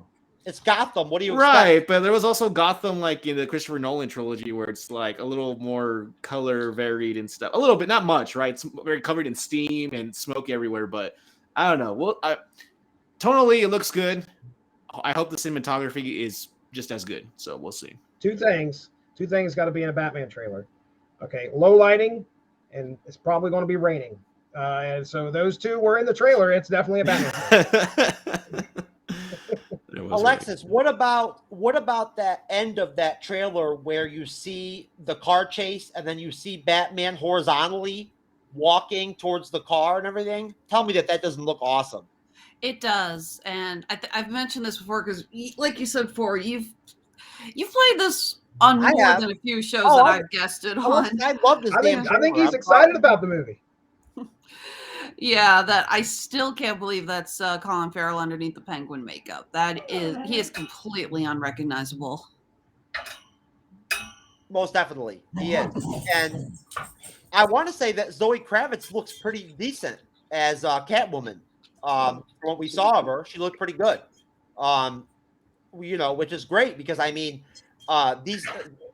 Currently, right now, as far as like the CW DCEU shows that are going on right now, like Supergirl and whatnot and everything, and Batgirl or whatever, that stuff's a bunch of junk. So I mean, anything's got to be better than that. But Jeff, what'd you think of the trailer, man? Man, I love it. I hope Pattinson does a good job, though. I mean, he was the last thing I saw him in. The most recent thing that I saw him in was The Devil All the Time on Netflix with Tom Holland and Sebastian Stan, and and he did a great job in that. But no, it's vicious, man. The fighting scenes in that's just vicious. And I'm so glad it doesn't seem like it's going to be a slow Batman, where we see him do a bunch of detective work. Now this looks like it's going to be straight up violent, And I can't figure out if we got the Riddler, Penguin, and then who are the clowns? Are the clowns going to be are we going to see a Joker? I think the clowns are actually a little bit. Because I was trying to figure out if they're with the Riddler or if that's like if they're actually going to bring in another Joker. I didn't see any Joker in the background, so. I'm thinking more Dark Knight Returns or Dark Knight Returns style with the mutants who flock around Batman in that book. Very Frank Miller-esque. But it's dark. I don't think we're going to get a Joker, Jeff. For everything that we've heard so far, there's not going to be a Joker in this film. I really don't want there to be a Joker. See, no, me either. That's what I was saying. I'm hoping that we stick with the Riddler, and maybe they might throw a Scarecrow in there or something. But no, Penguin and Riddler's fine. The actor that's playing the Riddler is really talented. He was in shit. I'm trying to think of his name. Paul Dano from. Now that's who's sitting at the bar at the beginning of that trailer, right? Yeah. Who Will Be Blood? Yeah, Paul Dano. No, he's great, and in the first Batman trailer, he's really great. But Pattinson is kicking some serious ass in this movie. I mean, the fight scenes look just awesome. They do. I mean, yeah, vicious Batman, vicious, and that silhouette of walking to the car reminded me of the Batman versus Superman movie when he's walking in the rain to meet up against Superman. You know how the cape and everything's in the background. That's exactly how it looked to me when he was walking up to that car. But I hope he does great. Let me ask you, Jeff. I'm going to hold you to this, okay? A couple months from now, I'm going to hold you to this. Shit, you're holding me like two things tonight. What's your call on how good this Batman film is going to end up being when we actually get to watch it? Give it a rating. What do you think it's going to be? Give it a 1 out of 10. 1 out of 10. I'll give it a 8. Yeah, okay. I'll give it a high 8. Jesse Starcher. I'll go with 7. Okay. 7.93. You're being optimistic yet pessimistic at the same time. Sure. No, Alexis. I think solid 7. 8. Cleo. That was actually Eddie barking, but it's Cleo. Oh, okay. Eddie, I apologize, Eddie. I didn't mean to bust your balls there. My bad. No, that's Eddie barking because Cleo's trying to steal his food. Eddie is trying to set up some. Eddie is okay. So Eddie follows me everywhere because he's my shadow. But I had to feed the dogs. That's why she was growling. Actually, she wanted food. So I realized that if I put Eddie's food out, but then I come in here, he will walk in here, leave his food alone, and Cleo will eat it. So I dragged his food in here with him. Like, here, you can eat the food while I'm recording. But yeah, now Cleo ate her food, and now she's following Eddie around. Like, so you're gonna walk away from that, and then I can eat what's left, right? And Eddie is so pissed. Okay, Andrew, what's your rating? What do you think? What's your call on Batman when it comes out? What just happened? Give me a 1 through 10 rating. What do you think Batman's going to be like when we actually see it? You're talking to me, Jeff? I'm sorry. Yeah, Andrew. Yeah. Oh, so the screen went black, and then you're muted, so I had no idea what just happened. That transition. I don't know what happened. I'm sorry, brother. Yeah. Andrew, your screen is frozen. Oh, is that what happened? I see. Yeah. We still see your face, but it's not moving. Oh, okay. That's weird because I can hear you and see you. All right, moving my head a lot. I'm gonna thinking an 8 too. 8 seems like a safe number for like a movie that should do well financially. It'll probably be critically acclaimed. I'm thinking, are we going off the Rotten Tomatoes score or our own personal? No, off your feel off the trailers. Yeah, 8 feels good. 8 feels about safe, I'd say. So I'm going 9.5. I'm gonna leave just a little bit of very optimistic. For air. Well, with how many times you played the trailer, it better be a 9.5. We want you to rate the movie, not the trailer. Rate the movie. What do you think the movie's going to do? 9.5, huh? 9.5 right there, baby. All right. Somebody hold him to that, all right? 0.56. I am on that Batman dick, baby. I'm on there. Riding it on out. All right. Yep. Good all deal. The way. So, anyways.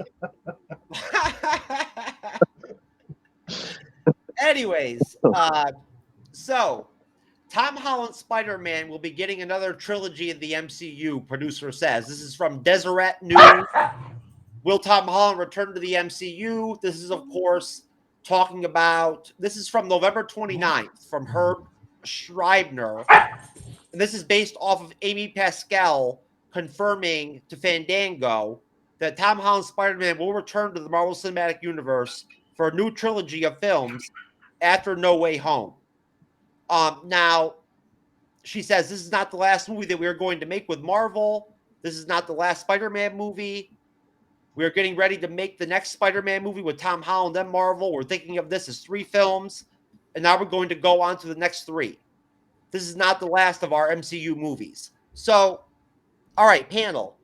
Sony insiders have already come out and said that there's nothing official in the cards, that there is no official word that there's going to be them doing any more Spider-Man films. But this is Pascal talking about it a couple days from now. What do you think? Going to you, Jeff. Do you think that? I heard a lot of different things too. One thing I heard was that Tom Holland was ready to move on and do something else because he's been doing the Spider-Man stuff. But now I don't know how accurate that was. Do you know how much money Tom Holland's going to end up making if he does another trilogy with Marvel and Sony? I mean, if he does, think about it. They're going to have to transition, and they can do it. They can transition him from, I guess, high school now to college, and then, have him in the college. I guess they can do it. That's the first that I'd heard of that, because, like I said, the last thing I had heard was that he was ready to move on to other things, to do other movies. Now, I don't know if that means, other Spider-Man movies. He didn't say. He just, from what I read. The Avengers is still the Avengers at the end of the day. Right. It's the what is it, like 2 out of the 3 most highest grossing films in box office history were both Avengers films. So I mean, I can honestly say that that's one of the Marvel characters, and I hate to say it, but I will be honest. I have never been a big follower of Spider-Man. I just never have been. I mean, it's not that I've never read his stuff. I know the story and everything, and I know the characters and all, but I've never been a big fanboy of Spider-Man. It's just never been my favorite Marvel character. Well, that's okay. At the end of the day, but I like Spider-Man. You know as well as I do, Jeff, Marvel Studios is going to make more Avengers films. And it's going to be sooner than later that it happens, too, I think. And they're not going to do the Avengers without Spider-Man, without Tom Holland. And I at the end of the day, they spent too much money getting him on here now.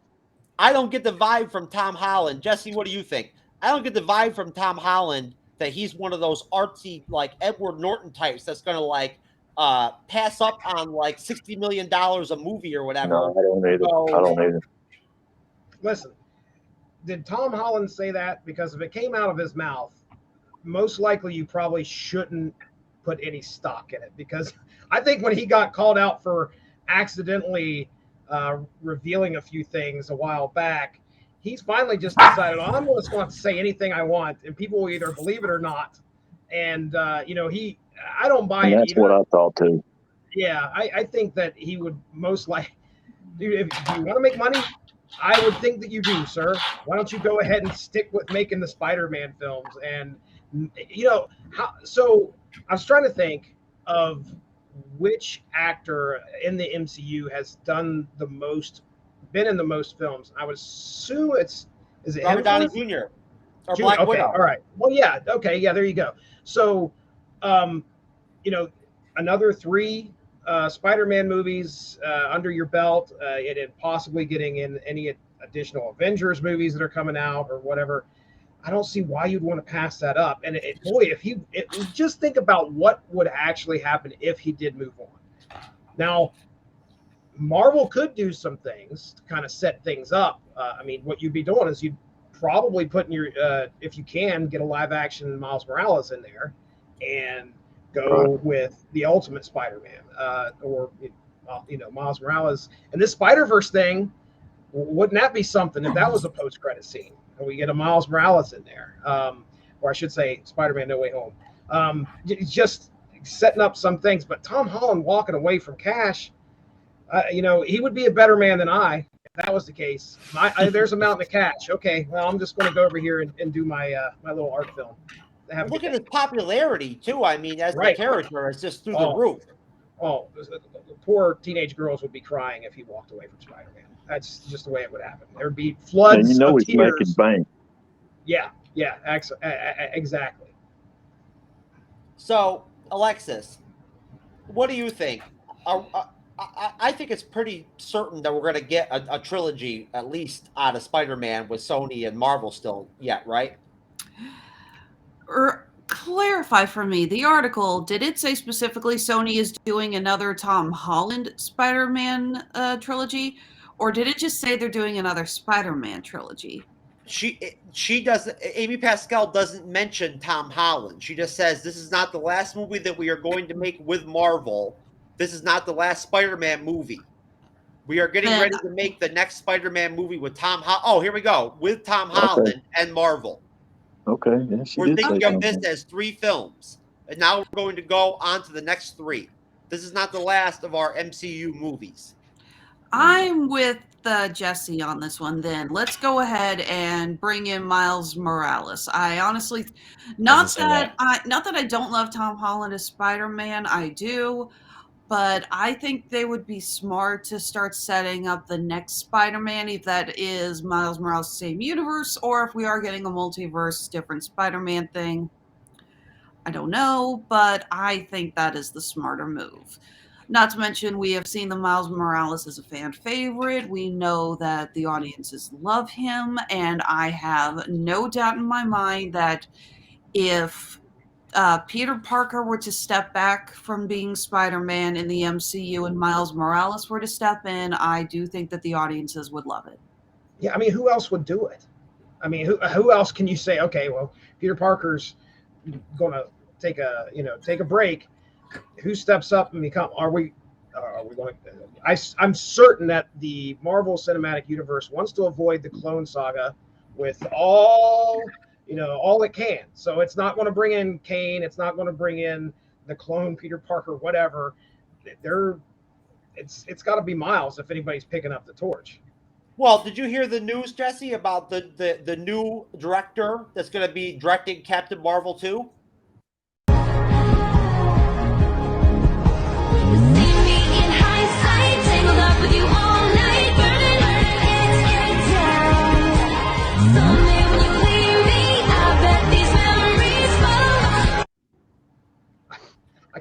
I can't wait to rewatch this so I can see what that was. I don't know who that was. What the flying fuck did that have to do with Captain Marvel?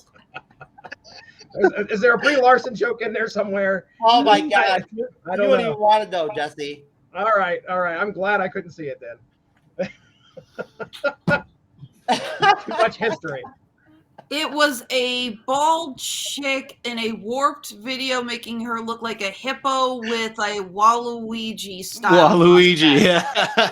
The hat. Rest of the show, I Jeff, genuinely do not get what the hell it meant. All I want is just for you to play video clips, and then I want Alexis to describe it to me so I can figure out what the hell I watched and just hear what she has to say. Oh man, and I'm going try her best to describe it. Jesse, when the show's over, I'm going to send you all the clips on Facebook. Fantastic. Messenger. Put it in the show notes. Mark, we were looking at. In the comments, Mark's like, literally just tuned in, and that's what I just saw. Yikes. Welcome to the show, Mark. Glad you're joining us and watching. Oh, my God. Jeez, we got Mark. Not the best first impression. Mark, what is going on, man? I'm telling you. Mark, I'll tell you what. Mark has a link for Restream. So being an intelligent man as he is, he knows if he ever just wants to jump onto the studio and pop up, he can. So he can do it. Nice.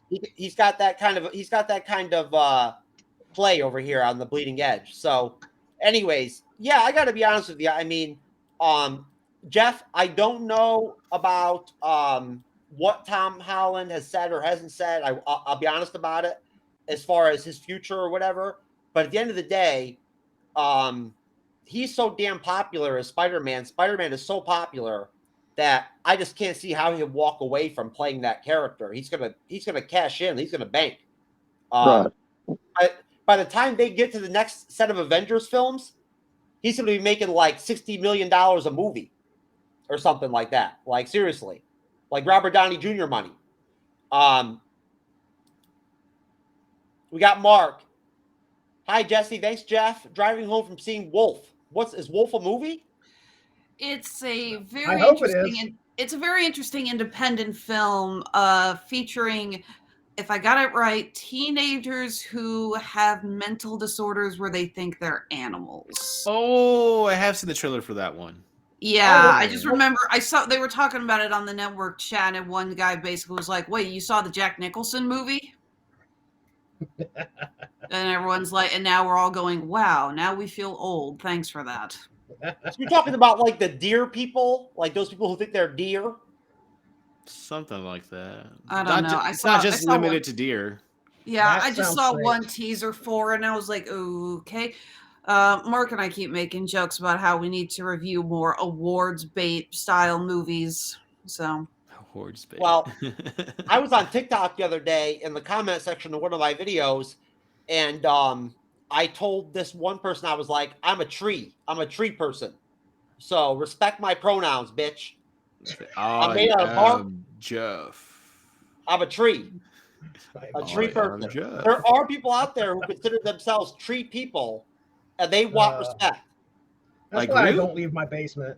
Okay, I'm just there's people out there. They want to be called tree person. That's like more what power they to want to be called. That's like Groot, right?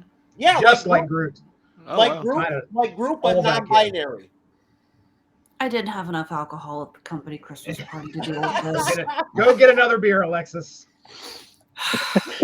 Like Groot, but trans at the same time. I want a beer now. Anyway. Get me out of here.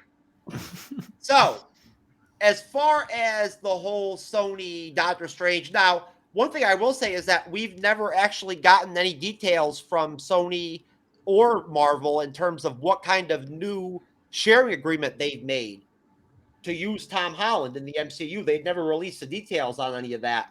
But I want to ask you guys, basically, when it comes to Sony and when it comes to Marvel Studios, I think we all already know that Sony basically makes they're the ones making the money off of this whole exchange, basically, at the end of the day. They're benefiting, yeah. So, what do y'all think about Sony? Like, I mean, they're going to be doing a Kraven the Hunter film with Taylor Aaron Johnson that played Quicksilver. He's going to be he's actually going to, he's going to be in the Sonyverse. They're going to do. Wait, they want him to play Kraven? Yeah, he's going to be Kraven. Yeah, that was announced back like in June, I believe. That's when they first announced it. There's a miscasting of epic proportions if I've ever heard one. Well, what do you think, Andrew? What do you think about Sony's Sonyverse? Do you have what do you make of it?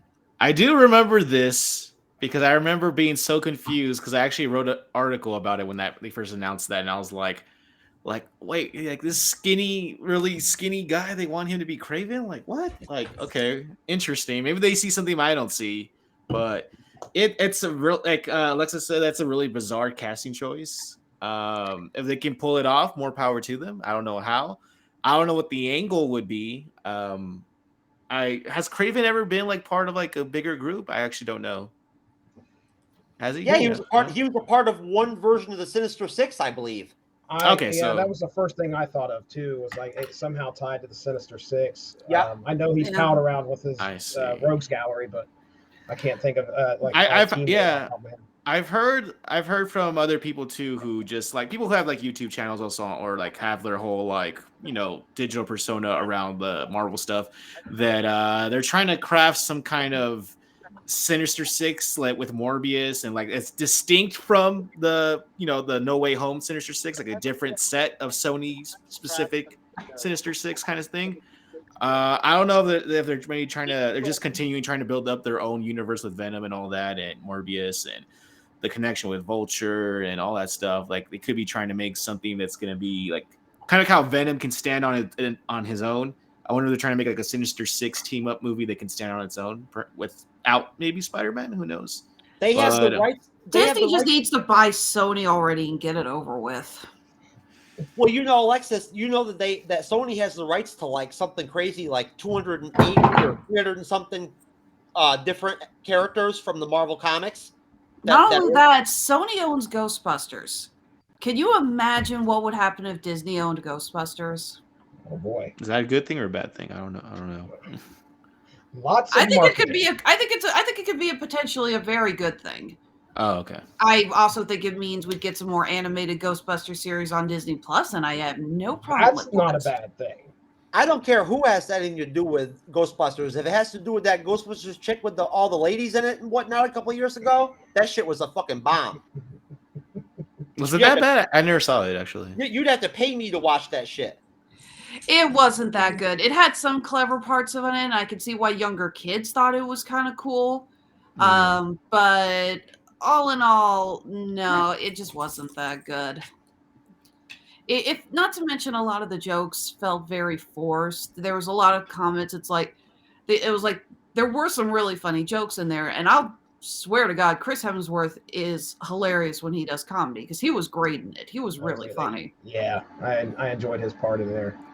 Yeah, but there were so many scenes. It was just like, I mean, there's one scene where somebody draws some graffiti angering, I think it's Leslie Jones's character. And then when you step back, you realize he's drawn the original Ghostbusters logo. And then one of the other girls goes, wow, I think that kind of looks like a logo for us, and snaps a picture. And it's like, oh my God, did you need to spell that out for us? Oh, man. Well, okay. So have they said what the Craven plot's going to be about at all? I mean, anybody? They have not. I'm hoping it's going to be Kraven the Last Hunt from the Spider-Man comics. That was one of the most depressing stories I've ever read and covered on my show. We talked isn't about it, Jesse? It's very depressing. Yeah. I mean, it's if they do that, I mean, it's like good luck getting a sequel then, because the way that ends is not good. Although he does come back, believe it or not, Kraven the Hunter does come back after the end of that storyline. But I think that it probably depends. It really depends on how Morbius is going to do. I mean, if Morbius does well, then we'll probably start seeing the development of this Sony's Spider-Verse or whatever they're doing.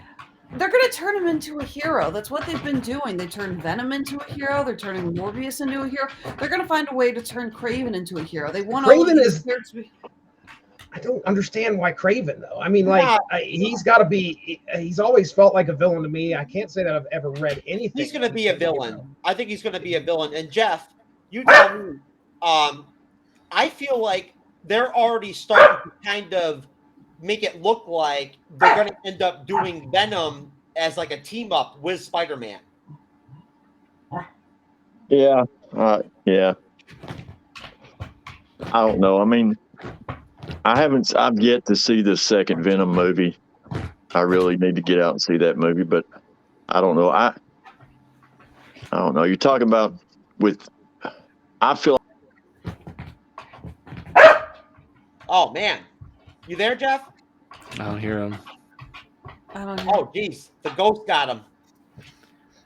You invited Lord Death in the background in a minute. All right. Anyways, Jeff, that was a great response, but hopefully you'll pop back on. Mark says something interesting in the chat. He says, I don't know if it's true, but he says, I think Disney is prevented by law from buying another company. Is that true? Let's take that with a grain of salt, and I'll look it up as we discuss. I'm on it. Come here, come here. Find out if Mark Radulich is telling the truth. Because that sounds like I certainly doubt that man sometimes. That sounds very vague. I'm like, what if Sony just wants to acquire like, I don't know, like a sound company? Or they like no, you can't do that now. Like too much. It's monopoly. Oh, yeah, that's hilarious. Can Disney buy Sony? Was the top of the search engine. All right, that fits. But I am not seeing anything that. Hang on a second. No, is there a reason Sony can't buy Sony? My only thought is because Sony is a Japanese company, and Japan has this thing where you can their companies cannot be owned by foreign entities. So I'm wondering if that might be an issue. Yeah, I am seeing some anti-monopoly laws, and I am seeing that. The problem with Sony is that when everyone thinks about buying Sony, they think about buying Sony Studios. But Sony is a massive tech company that is owned They have through a gaming Japan. branch, a music branch, their telecommunications branch, and also the movie branch. Yeah. Yeah, there's actually some people here who are saying Sony's probably actually worth more than Disney when you factor in their media conglomerate. Real? Okay, that's news to me. Well, they do have their hands in a lot of things. Yeah, that Could be. Kind of maybe. Could be. But I think they do have like contracts that are exclusive to Asia, where like Disney wouldn't be able to like operate in certain like markets. So yeah. Apparently, Sony's net worth is about $37.45 billion, and Disney did just cough up $71.3 billion to buy Fox. Jeff, you there, brother? Oh, we almost had him. All right. Well, guess what, guys? Last article. Wrapping this whole shebang up. Oh, we almost had Jeff again. Benedict Cumberbatch addresses his MCU future after Doctor Strange 2. Is there more strangeness to come? This is from digitalspy.com. And essentially, Benedict Cumberbatch has addressed his future as Doctor Strange in the Marvel Cinematic Universe. The Oscar nominee has a pretty busy Marvel schedule in the next few months, which we all already are very aware of. Beyond that, the picture remains somewhat unclear, though it seems that Cumberbatch is open to continuing as long as the information is challenging. He told USA Today, as long as the character is interesting and challenging and doing fantastic things in the MCU, why not? It comes after the actor addresses the reshoots for Doctor Strange 2, Alexis, for the Multiverse of Madness, with the sequel pushed back a year from its original planned release. We're in the middle of reshoots. He told Empire Magazine, we're working incredibly hard to make a schedule work to realize the full potential of the film. Bits that we want to do better, but also bits that were just impossible to do on the day because of logistics, COVID, etc. We were so delayed in production because of that. Luckily, not during production too much, although everything is just a little slower. So we already know that, obviously, Benedict Cumberbatch's Doctor Strange is going to be in Spider-Man 3 in a couple weeks. What do you guys think about Doctor Strange's future overall? I mean, outside of the article, Jesse, what do you think about? I feel like Doctor Strange has got a spot in the MCU that's going to be pretty solid for a long time. Yeah. Look, if we're looking at some of the, I don't want to call him a B character because Doctor Strange is not a B character. I mean, he's been one of the most powerful. He's one of the most powerful beings in the MCU. But as far as Benedict Cumberbatch keeping the role and playing the role, when it comes to money, Tom Holland's got a mountain of cash. I don't know how much cash is in front of Benedict Cumberbatch for this role. So he may feel the urge to go and do something a little off the beaten path that's not Marvel Cinematic related. Now he says that I think in this article, he says that he's as long as this remains interesting. Now that's the key. Okay. So that's kind of his out, in my opinion. If you're going to go on record and you are asked, hey, you going to stick around with the Doctor Strange for a while? And he's like, well, as long as it remains interesting, you can officially say at some point, it's not interesting to me anymore. And he's got his out. He says, all I'll say is we have some very, very exciting things to be talking about. I don't know what those things are or what they will transpire to be, but it looks like it's an incredibly bright future ahead. And as I've said before, Spider-Man will forever live in me. Now, here's the thing. Spider-Man 3. You're actually reading. They put a quote from Tom Holland at the end of this article because they started tying it back to Tom Holland. They talked about Amy Pascal on this, and that is actually a quote from Tom Holland because he's saying, "Oh, yeah, somebody's. I think somebody called him out or asked him, hey, yeah." So, as for Doctor Strange, he's a solid player. I wanted to see him a little bit more, but I don't think that if he went away, there would be too many people upset about it. The Multiverse of Madness is probably going to be, as far as story goes, one of my favorite stories that the Marvel Cinematic Universe is going to put out there, just because I mentioned it like first thing on the podcast. This new Spider-Man movie is going to check a lot of boxes for me when it comes to storytelling and stuff that I enjoy. You got multiverse in the freaking title of the film. So I'm excited about this Doctor Strange film that's coming up. But the thing is that I don't know if there's going to be a lot of people that are going to share the same excitement. So it all depends on how they keep the character relevant, I guess is probably the best way to put that. They need to make him relevant. They need to make him mean a lot more. And putting him in a Spider-Man film is a big deal. Don't get me wrong. Having Doctor Strange in there is a very big deal.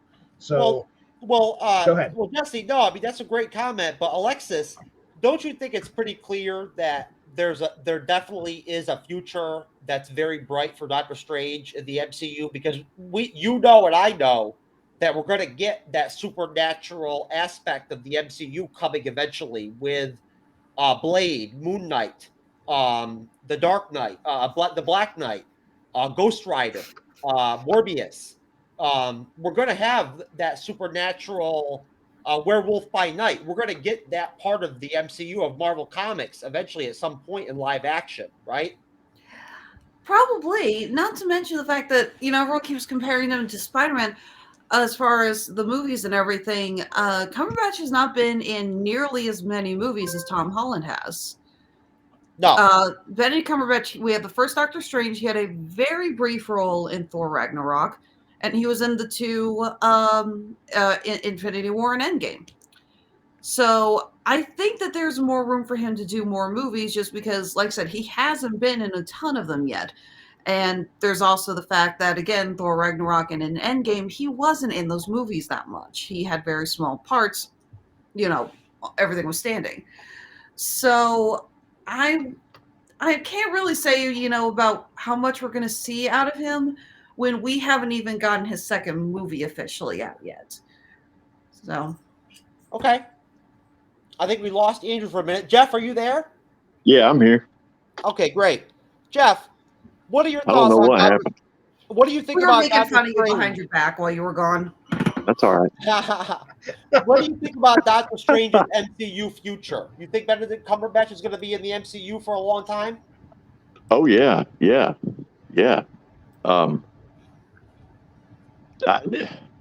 We're not even mentioning anything about it, but Doctor Strange 2 is going to have Doctor Strange in there. It's going to have Maximoff with Scarlet Witch. And then down the line, you've got Ant-Man. What is that? Quantumania? Is that right? Quantumania. All right. You're going to have Kang as the main villain in the Ant-Man movie. Kang is the time traveler. They've introduced us to Kang in Loki. They're definitely going to the time travel, the multiversal sites for sure. Doctor Strange plays a key role in that. So does Scarlet Witch. So they're opening the door up for a lot of things. So yeah, Doctor Strange is going to be around for a while.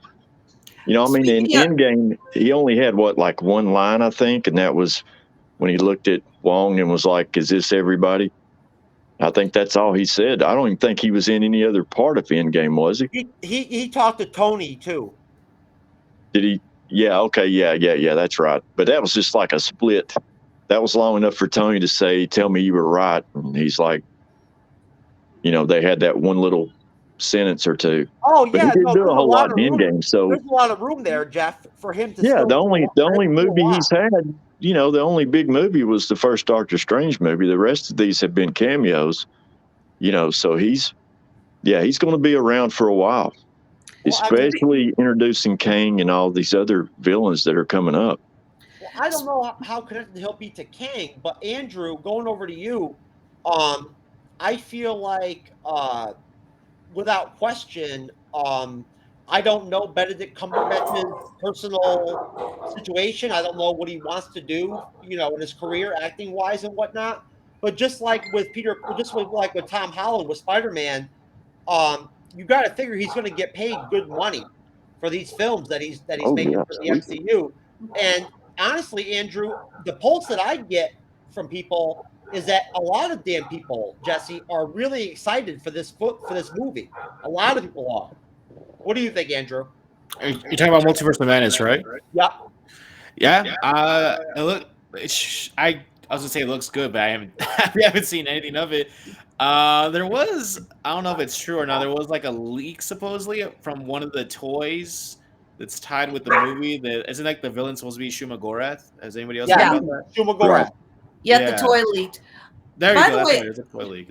Go ahead. Yeah. By the way, speaking of Kang and everything, did you guys see the release today about the sneak peek at Kang? That was awesome. I sent you saw the it, link, I heard Jeff. it, but I didn't go look at it. Jeff, I just texted you the link actually a few minutes ago. So apparently the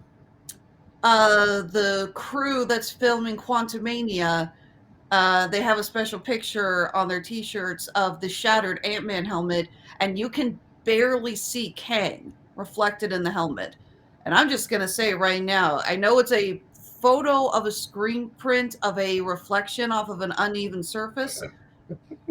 That image is going to give me nightmares. Kang looks terrifying just based off of that. That's awesome, isn't it? Very That was much. a great pick. I love Jonathan Majors. I cannot wait to see more of him in this No, role. most definitely. I can't either.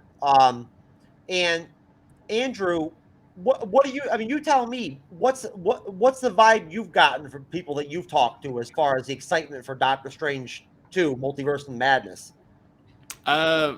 Other people who I've even talked about it with, most of them are just excited to see. They want to see Scarlet Witch just go bonkers, crazy, insane with her her new, what seems like her like awakening abilities and stuff. People have like this idea that, I don't know how far-fetched it is, but that Multiverse of Madness might be the actual Marvel film that actually introduces us to mutants. Maybe that's what a lot of people that I've heard have mentioned that, because ever since the acquisition, people have been like, "Where are the mutants? Where are the mutants? Where are the mutants?" Bring it on, bring it on. And a few people that I've talked to seem to think that if any of them can introduce, if any of the films are going to introduce, so a lot of people seem to be pretty excited about it, the potential of what the movie could be. I'm just curious to see like what's going to be I want to see how, what do you call it, how No Way Home leads into that, because we kind of saw a little bit of how WandaVision kind of projected going in that direction. And I want to see like what is the, and excuse me the pun, the nexus of all these movies coming together, like what's going to be the actual unraveling. And then with Quantumania, there's like a lot of dimension stuff going on. So like, is it going to be like a cluster? Is this whole phase just going to be like a cluster of like cameo, like, or is it going to be like a well fleshed out story? Is what I'm wondering about. So there you have it. Yeah, no, I hear you. Does anybody else have anything else to drop on this Doctor Strange topic before I go ahead and give everybody a chance to start plugging their own solo content and stuff like that, and we get out of here? Just excited for it, man. Can't wait to see it. All right. Well, since you already started talking, Jesse, do you want to go ahead and just plug anything you want to go ahead and plug as far as Radulich In Broadcasting Network and whatnot goes? Sure. Yeah, absolutely. With the Radulich In Broadcasting Network, we're being hosted by the W2Mnet.com. So if you get a chance, go check out either one of those things. Throw it into a search engine. I'm sure you'll be able to pull up anything that is involved with either of those networks. Myself, I do a comic book show over there called the Source Material Comics Podcast.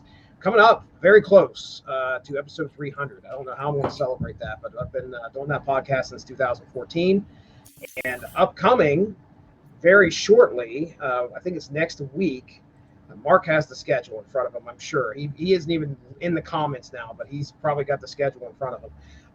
There is going to be a source material 4-part epic on the Spider-Verse that took place in the Spider-Man comics. And Benjamin J. Colon is going to be on the podcast with me. And we covered the 6 main parts of the story. However, both of us read all 22 tie-ins that came to, well, I should say all 22 issues, including the tie-ins. And I kind of talk about that at the beginning of it. So if you enjoy Spider-Man, if you enjoy what we're about to get in this movie, you're feel free to check out that podcast where Benjamin and myself get in there and we talk some Spider-Man, some Spider-Verse, Miles Morales, Spider-Gwen, Silk, I mean, all sorts of stuff. That's just, and I tried my best to explain what's going on, and it's tough. It is tough. So check that out. And also, I do a podcast called the Unspoken Issues Podcast, focused solely on 90s comics. It's an affiliation with the Unspoken Decade, which is one of the first 90s comic book websites out there. And we talk 90s comics. I just finished up Super Patriot #1. If you're a fan of Image Comics, maybe you're a fan of Eric Larson, you may know about Super Patriot. It come from the pages of Savage Dragon. That was a fun podcast. Got it recorded and about ready to edit, and that'll probably be airing sometime next week as well. And Alexis, I'll let you plug the trivia show so I can shut up now. So go ahead. Thank you very much for everybody for putting up with me and having me on here. Jesse, it was great having you again, man. And honestly, Jesse does a great job hosting and moderating the trivia show that Alexis is about to plug. That's right, Tripped Up Trivia. We just put out our trivia for November. That was a dog paw in my rib. Thanks for that, Cleo. Yes. We're getting ready, actually, to start recording here before too long. We're going to do December, which is, as you guessed, Christmas trivia. We're going to be talking Christmas movies, Christmas songs, Christmas traditions. We're still looking for contestants for that. So if you guys are interested, hit us up on Facebook or Twitter. Let us know. Jeff, Andrew, that goes to you guys as well. If you're interested in playing with us, let us know. But we always have a lot of fun. Alexis, did you already do the Disney episode? Yes, that was November. We had to go into bonus rounds because we had a tie at the end. Yeah, first ever tie. It was crazy. What is December's topic? Christmas. It's going to be Christmas movies, okay. Christmas songs, Christmas traditions. Sorry if you couldn't hear me earlier. I'm trying to record and stay on camera with a dog going nuts. So it's like the trivia show? Is that what you said? Yes, yeah. It is our monthly trivia show. Jesse and I co-host it. Yeah, Andrew, you probably do really well on there, man. I'll connect you with Jesse and Alexis once the show's over. I'll get you guys connected on Facebook so you can talk. Okay. Jesse, do you do all the Radulich In Broadcast shows you guys have, or is that just no? I just do a few. We have so many, and that's usually as you see Mark Radulich chiming in here. That man is the man behind the Radulich In Broadcasting Network, and he does the. He is the patriarch. We have wrestling shows. Because I looked it up. I'm looking it up right now on Spotify, and I'm like, there's a history of heavyweight boxing. Like, if there's two things I love, it's history. I have a degree in it, and boxing. Only sport I watch is boxing. So I was like, the guys talk fight nights every weekend. Oh man, Mark might be good friends then, Andrew. I have material to listen to now. That's awesome. Yeah, dude. There's something's dropping right now. Something's dropping just about every day, if not like 2 or 3 episodes of. So the heavyweight boxing stuff. I can tell you that both Mark and Pat Mullen know their history. That's awesome. I've heard it's you'll probably enjoy it. Yeah, I feel bad. Mark and I were actually supposed to record this a few days ago. Oh no, yesterday actually, to talk about Animaniacs season 2 on Hulu. And I kind of got the times mixed up, and he called me when I was asleep. So, yeah, Mark, I'm so sorry about that, man. So we rescheduled. We will actually be talking Animaniacs season 2 and the latest season of the Looney Tunes on HBO Max at the end of December, December 30th, if I'm remembering correctly. So we got that. We just talked about Encanto. We're going to be talking Spider-Man No Way Home, of course, which I actually will not be on that one on the grounds of Mark is setting limits on how many people can jump in on our shows. How many people are on it? I think he said it to 3 people, 3 or 4 at most, because Jesse, I can't remember. Were you on our Falcon and Winter Soldier show? No, the Custody of the Shield. I was not part of that. Yeah, that show went on way too long because there was a big thing about the custody of the Shield, and it is a discussion that needs to go to hell. Yeah. So Mark has put limits on how many people can jump on a show, just so we don't go through that hell again. Like, you're forgiven. Well, Alexis, it was really good to have you back on again. And for Jeff, I just want to say, Jeff, thank you very much for coming on. Jeff doesn't. No, thanks for having me. Yeah, Jeff doesn't have a podcast or YouTube yet. I'm sure I eventually. don't have anything. I've got nothing. No, but he is a very valuable guest on the MCU's Bleeding Edge. So, Jeff, thank you for coming on, man. Yeah, thanks for having me. And Andrew, nice meeting all y'all. No, it was great to have you on, brother. Andrew, you have any last thoughts or plugs for your writing or anything on GNN or? Yeah, sure. I do a lot of I'm a staff writer at the Geek News Network, Geek News Now Network. I mostly write about video games. That's my niche. I mostly just write about video games. Sometimes, rarely about movies or Star Wars stuff, but mostly video games.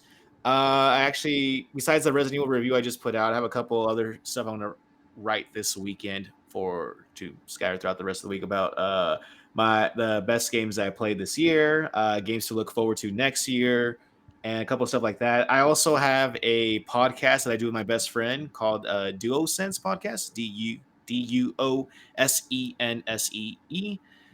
which is just, again, about video game news from like the past week and what we've been playing and stuff like that. So video games is mostly what my passion is, and then like Marvel and Star Wars stuff like secondary. But so yeah, check out the podcast if you can, or just check in on Geek News Now Network for some stuff I've written about. Most definitely. Geek News Now Network is the shit. And we over here at the MCU's Bleeding Edge are really happy to be a part of the team and the roster over there on the Bleeding Edge. It's nice to compete with all the other really solid content creators over there. But just really quick, just to extend big thanks to Alexis for once again coming back. It's been a while. Good to see you again, Alexis. Of course. You're always, always nice to have you on the show. Jesse, thanks for finally coming on, man. We finally made it happen. You're as good a guest as you are a host, my friend. I like to hear that. Jeff, hopefully I'll see you again sometime soon, brother, on some more content. Yes, sir. And Andrew, of course, I'll be hitting you up to do another show sometime soon, brother. Sounds good. All right. Well, for the MCU's Bleeding Edge, this is Jeff. True knowledge in the house. Peace. Good night.